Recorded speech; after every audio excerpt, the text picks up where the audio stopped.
What's going on, everybody? I'm Leah Michelle. And I'm Purple, and this is Cocktails and Convo with Purple. and Lee. Alright, so as y'all can see, the camera view is a little different. We gonna call this our up close and personal episode. Alright. Any recaps, guys? Anything going on? Aaliyah started a podcast, y'all. I did. Talk about that for a little bit. I started my own podcast. It's called Grown But Growing. Right now, it's only on Apple. I'm trying to get it on Spotify once I figure it out. But first episode aired last Thursday, so check it out. New episode should be airing sometime next week. Well, tell us a little bit about it. It's just basically talking about adulting, experiences that you've gone through, I've gone through. I'm going to start having guests on there and stuff like that, and just figuring out as we're going along. Life. Pretty much. All right. You want to start or you want me to start? I'll start. All Alright, so the first question is, 2 people that you're friends with are in a relationship. You know for sure that one of them are being unfaithful. Would you A, break the news to your other friend, B, check the friend that's cheating, or C, stay out of it altogether? Alright, so I'll be trying to mind my business, but 9 times out of 10, if both of these people is my friend, who cheating? Female or the male? Not that it matters, but I'm just curious. So let's just say the female is cheating. Alright. And what was the option? What was A, B, and C again? Break the news to your other friend, check the friend that's cheating, or stay out of it altogether. I would definitely say, I think it's B and C for me. It's definitely not A. I'm not spilling no beans because that shit could backfire. But if my friend, whether it be male or female, come to me and tell me that they're cheating on their significant other, I'm going to check them. Whether the significant other is my friend or not. But definitely if the significant other is my friend. And then depending on how they take me checking them determines what I do. Like whether I just be like, all right, I'm going to mind my business, or if I, what I do from here. Okay. But 9 times out of 10, I'll check the friend and then just, I said my piece. I'm not going to air them. I'm not going to snitch or nothing because snitches get stitches. No, I'm not going to snitch because now that, I feel like that isn't my place. Checking the friend that's cheating as a friend, I think that's in my peripheral of being a friend. But telling and possibly messing up a relationship, I don't want to be responsible for that. I'm snitching. It depends, though. Honestly, I don't know. It depends on... I can't even say how much we friends. I just feel like... No, I'm snitching. I can't lie. I'm snitching. I'm telling. No matter who it is, whether it's the girl or the guy? Girl or guy. And it's crazy. Alright, how are you telling?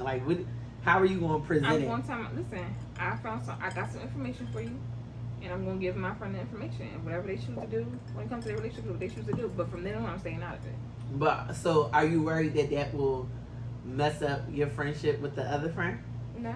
You're not worried about messing up? Only because I just feel like, if both of y'all, depending on the friendship that we have, and both of y'all my friends, and we be around each other and stuff like that, for one, you should have never let the information get back to me if you was going to do something like that.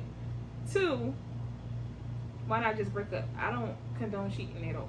Same. And then it's like, have you talked to them about whatever it is that they're lacking that made you go out and see, has that conversation been had? I'm snitching. I'm telling. Even without this information, without knowing whether... Because it's like, even if, once my friends exchange numbers and they do whatever they do, that's their business. But once y'all in an actual relationship, I just feel like certain boundaries should be respected. Now, I might be crossing my boundaries by telling my friend. However, I just feel like I can't let something like that linger, and then y'all be smiling at her face and stuff like that, and then it's like, nah, I'm telling. So. Alright, so I posted a clip of one of our brainstorming sessions of us just randomly talking, and we was talking about angry sex versus makeup sex, right? And so I put a poll up. 66% said they prefer makeup sex over angry sex. You like angry sex. But I feel like what is angry sex? Angry sex would probably be rough, right? Not necessarily. I think angry sex to me is just like I'm not fucking with you. Like we maybe like maybe it's right after an argument and But y'all is that still kinda like mad makeup sex? no. Makeup sex is when y'all actually make up. Like y'all come to a mutual agreement, everything is good, y'all in a good place. I think I like makeup sex more. Do you now? Yeah. Okay, yeah, I definitely like makeup sex more. I feel like angry sex for me, I can have it, but we can't live in the same house because I want you to leave. What? Who said we can't live in the same house? Because I want you to leave after we had sex. Like if I'm mad at you, but I'm horny, we can have sex, but I want you to leave. I feel I like don't makeup want sex you is in my definitely space. better because Makeup sex is definitely better because you in a better space. You feel like you accomplished something by nothing's just getting swept under the rug. Exactly. If you don't even have angry sex, y'all still There's got to a deal with the solution. problems. Yeah. before angry sex and after the disagreement. So angry sex is definitely. Yeah, I like makeup sex better. I mean, yeah, makeup sex is definitely better. All right. What's your next question? So, what's the furthest you've ever traveled for sex? All right, so I took a flight from. And you know what's crazy? I traveled for the sex. The sex didn't happen in this situation. But I took a flight from Philly to Miami for sex before. I think that's the furthest I've ever traveled. What about you? I like 45 minutes. I ain't never caught no flight for the sex, but No. no. Whew. Got a little kick to it. But no, I never caught a flight for sex. It was driving distance. Yeah, I never had to drive nowhere like crazy, like 4 or 5 hours, nothing like that. Like it was driving distance, I guess, like 45 minutes, maybe an hour. Would you? What's the furthest you would travel for the sex? If it's my man, I fly free. So What if it's not your man though? I don't know if I could do that for somebody that's not my man. That's a lie. I'm just have to see you when you get back to the city. Unless it's just like really, really worth it. But I don't think I ever. I don't know. I don't know. I don't think there's like. I don't know. When it's like your person is different because the feelings is there. So it's like it's not just sex. It's like sex and the intimacy and everything that come along with it. But when it's just sex, like you have to catch me when you get back. Have you ever gone on a trip with somebody you wasn't in a relationship with? Yeah, you know. And that was like the worst trip. We be getting them. Cause it was kind of my boyfriend, but it wasn't really my boyfriend. It was like I don't know, a thing. I'll just call it that. Okay, where did y'all go? We went to Atlanta, which is one of my favorite places. I actually was already going on the trip because one of my girlfriends moved down there that year. Okay. So I was going down there, and I'm like, should I invite him? And I invited him. He actually came. That trip was the worst. What was like so bad about the It trip? was just so awkward. Like even like we already was at odds before the trip. So it was like that trip was either going to like make or break everything, pretty much. It was like this is going to be the trip that either get us back to where we need to be, or a trip that's going to be like after this, I'm not talking to you anymore. And I didn't talk to him. Remember that trip? Damn. Yeah. I never took a trip with somebody I wasn't in a relationship with.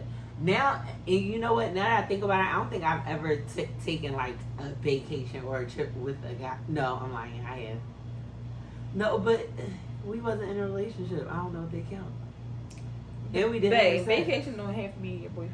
It's just that's bae. Okay, but we didn't have sex. It was I had fun on the trip. I did. Yeah, I'm gonna always have fun, but it's just like I think that person. No, I wouldn't go. When it comes to like and then we kind of traveled together, but we wasn't on the same flight or anything like that. We met each other at the airport, and then we had like a weekend.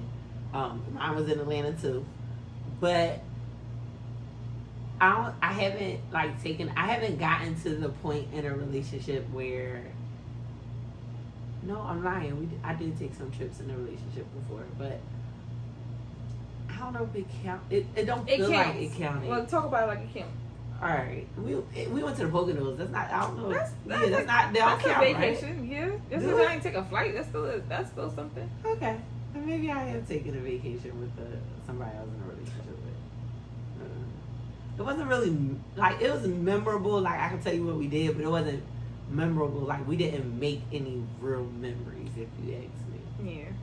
We didn't even. When we went to Atlanta, I mean, I go to I frequent a couple spots when I go to Atlanta. So besides like the meet up with my girlfriend, everything else was just like real stale and awkward because it was just like the type of person I am is like I don't want to take charge of the entire trip. Same. So before we went, I'm like, yeah, I want to go here, here, and here. Is there anywhere you want to go? So he named one place. We went to the Trek Museum, of course. I've been there like a million times, so Same. It's not necessarily fun for me. It's just somewhere to take pictures. Right. But it's a touristy like. Yeah, it's really small.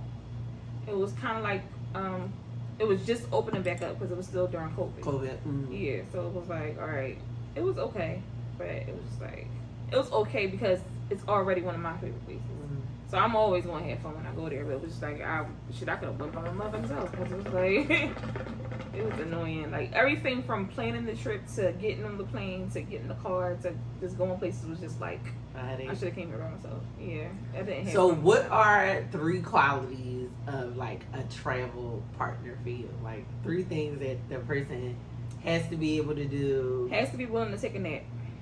That's number 1. Like, why is that number 1? Because I hate, like, I get very, very, very. I'm already like I can fall asleep at the drop of a dime most of the time, but I can't stay asleep. But if I know like when I go on vacation, I'm not trying to sleep that night.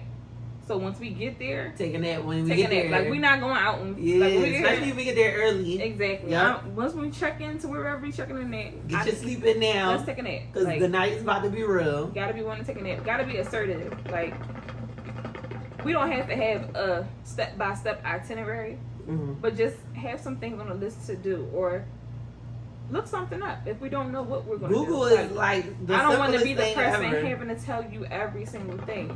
And then it's like, I don't want to go nowhere that we can go at home. At home. So as far as restaurants and anything like that, like all these different places we can go, so many places on TikTok we can find. You're not about to say like, oh, let's go to breakfast at IHOP. Hell no, I'm not going to IHOP. I'm not going to IHOP. I'm not going to Fridays. I'm not going to Chili's. I'm not going. I don't want to go to nothing that I can go to at home. None of those things. I'm not. I'm not staying in no cheap ass, corny ass hotel. I don't give a fuck if we only there for the weekend. I want nice everything. Yeah, even the Airbnbs be nice when you go to other places. So Airbnb or nice ass hotel. Listen, and we up there whole night. We're not going to bed early. We're not going in early. We can take a nap during the day and then get up and go do whatever we're doing, but we're not going to sleep. I need you to be ready. And what I mean by that is like if we say, like you say we get in at like 11, 12 in the afternoon, right? And we say, all right, we're going to take a nap. We doing this we going to this place at 8. So we going to leave here at 7. At 6:45, you should not be just getting in the shower. Like, because now I'm fully dressed doing my makeup and now I got to sit around and wait for you. So you got to be ready. You got to be with the shits. Like you said, I don't need everything planned. But if I find something for us to do and it sounds like it's going to be fun, I need you to be with it. Like, even if we go and we do it and it's not fun, like, I just need you to be with it because we could always just find something else to do. Right. And I need you to have your shit together. Like, shit happens, but when you travel, you kind of got to prepare for certain shit. So I need you not to be, like, leaving your ID at the hotel or... That's really the biggest thing. I think that happens a lot to a lot of people. Like, they go out of town. I still don't understand how you go out of town and don't have an ID. Like, people do that shit all the time. It's been more than one occasion where, like, I'll go out of town, we get to somewhere, and they ID, and a person be like, oh, shit. Now, I'm not even gonna lie. That happened to me once. It only needed to happen once. After that one time, I was like, all right, I'm good. Luckily, I think out of all of the places I went on that trip, only one place ID, and they, like, the person at the door took a little extra money because I ain't have my ID. That was 3, but just a bonus one real quick. If I'm traveling with a guy, and you talked about being assertive, but I just need to feel like I'm good. And that's with anybody, not just with traveling, that's anybody. Like, I feel like certain men you travel with and they be like lost in the sauce. And then there's other men like you might be planning all this stuff and he ready and he going, but like you good with him. Even though y'all out of town, like the way he carry himself, his demeanor, he not about to let like another nigga come talk to you or anything like that. Like I need to feel safe. Like you got safe. All right, next question is mine. Do you care if your partner uses new tricks they learned from a previous partner on you? No, because how would I know that they... I mean, we like, all learned something from somebody in a previous relationship. Like, we in our 30s. So at this point, we've been having sex for some time now. So everything that we're giving to a new partner, we learned from somebody else anyway. So okay. I'm not going to specifically ask, like, hey, where'd you get that? Like, all right, you got it from somebody. Hold on, I got a scenario. So say you was dealing with somebody, y'all stopped dealing with each other. And then y'all started dealing with each other again. You could tell that the sex is different. Would you say something? No. No? No, especially if it's good, then you improve. Good, okay. Like, I'm not going to be like, oh, you got it from that bitch. Good, thank you very much. Tiffany, thank you for that trick. Like, I'm not going to... Not Tiffany. Like, girl, I don't care. Like I said, everybody's going to learn something from somebody. Like, you might think that you got it all together when it comes to sex, and then you might talk to somebody else, and they might teach you some shit like, oh, you and that person don't talk no more when you talk to this person. Now, do you feel like any guilt? Like, have you done it? Like, have you learned something from somebody and then use it on somebody else? Yeah. Do you like feel like guilty, or does it bring bad memories, or? It don't, like when I have sex with somebody new, it's probably more than likely it's feelings involved. Mm-hmm. So I'm not thinking about nobody old. So even if I did learn this from you, it's like, oh, thanks for the trick. But like I'm not. Somebody might have benefit off this. Yeah, shit. like I'm not really worried about it. I'm not thinking about it like, oh yeah, such and such taught me. This is like, this is me. I'm doing it, so I don't give a fuck who taught it to me. I perfected this, so this is me. It's my ability. Yeah. They might have showed me how to do it, but me being able to do it is all me. Exactly. All right, what's your question? I think that was all mine. We did both of them? Yep. All right, well, I guess that's it, right? Yep, that's it for this episode. Make sure y'all are following us on YouTube, Cocktails and Convo with 2 S's. Make sure y'all are following us on Instagram, Cocktails and Convo with 2 X's. Make sure y'all are following us on Facebook, Cocktails and Convo with 2 S's. And please make sure y'all are subscribing, liking, sharing, commenting. Watching, because I know all y'all. Yeah. We've been doing this podcast for 2 years. There's no way everybody has watched every single episode. Yes. Now, if y'all just joined the Cocktails and Convo collection, cool. Go back and watch those other episodes. Because a lot of people ask us to talk about certain things that we've already talked about. And we don't want to keep talking about the same thing over and over. Now, I do got a bonus question because somebody asked me this in an inbox. So he said, when you're mad at your partner, do you withhold sex? No. So you be mad at them, you'll still have sex with them if they try to come on you? Yeah, probably so. Okay. Yeah, I don't think, and I've said this before, but in a relationship, I don't think I've ever like said no. Yeah, it's rare that I'll sit here and say no. You gotta fuck up, like, it gotta be something crazy. And this is another thing. This goes back to like the angry sex versus makeup sex. If you know you fucked up, fix it before you try to have sex with me. Yeah, it can't be no shit like we ain't talk all day, you ignore me all day or something. And like then that. you pop up and you want some. Now, granted, I probably still will have sex with you, but it's not going to be. You're going to get the lazy sex. Yeah, it's going to be the, all right, I'm not doing nothing. If you wanted, you just wanted to take it because I'm not moving, I'm not licking, I'm not doing nothing. Yeah, no, don't ask me for any, I'm not taking no requests. You better get it how you live it and leave me alone. Like I said, those are situations where we can't live together because I'm going to need you to go after you're done. Like, all right, y'all, we out.